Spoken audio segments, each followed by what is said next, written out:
The United Nations Security Council on Friday approved a bid to boost humanitarian aid to the Gaza Strip.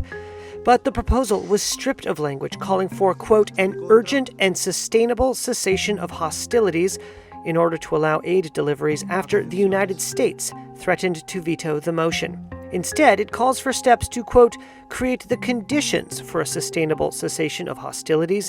This change frustrated other UN members. Here's the United Arab Emirates envoy to the UN, Lana Nusseibeh. We know this is not a perfect text. We know only a ceasefire will end this suffering. UN Secretary General Antonio Guterres on Friday said Israel's operation was the primary obstacle in delivering desperately needed assistance. A humanitarian ceasefire is the only way to begin to meet the desperate needs of people in Gaza and end their ongoing nightmare.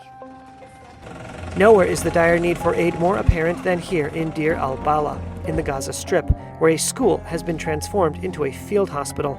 Surgeon Bashir al-Hurani said this patient should be in a proper hospital, but because of overcrowding, was transferred here.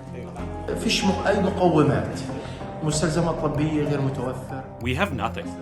Medical supplies are not available. Beds for patients are not available.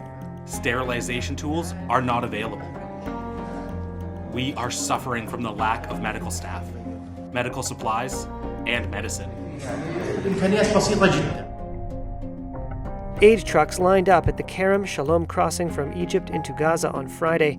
Israel says since the start of the latest conflict, more than 5,400 vehicles carrying humanitarian aid have been allowed in. Here's Israeli Colonel Moshe Tetro.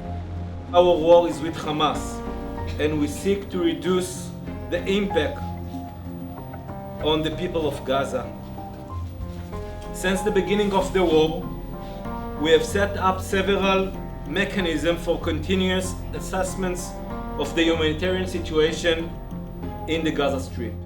Israel launched a massive military retaliation against Hamas fighters after the Palestinian militants attacked Israeli communities on October 7th, killing 1,200 people, mostly civilians, and taking hundreds captive.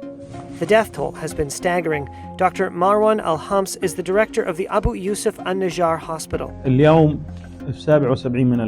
He said that Friday marked the 77th day of fighting, and the number of Palestinians killed had topped 20,000.